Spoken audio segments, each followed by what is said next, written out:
फिर कहा किस किस कामना से किस किस देवता का यजन करना चाहिए जिससे आपकी कामना पूर्ण हो।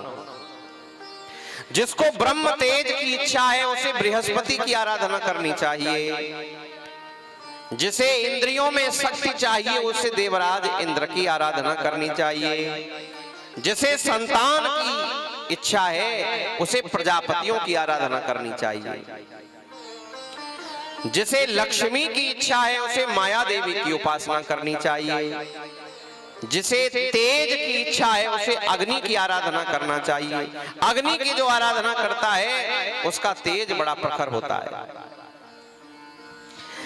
जिसे धन की इच्छा है उसे वसुओं की आराधना करनी चाहिए।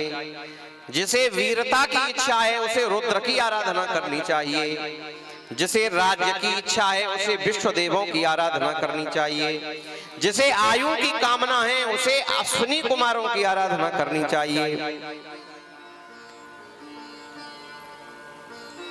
जिसे सौंदर्य की इच्छा है उसे गंधर्वों की आराधना करनी चाहिए। जिसे सुंदर धर्मपत्नी की इच्छा है उसे उर्वशी अप्सरा की आराधना करनी चाहिए।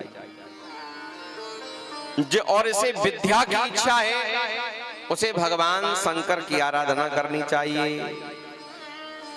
ऐसे कामना भेद से देवताओं के यजन की बात कही है। और फिर कहा राजन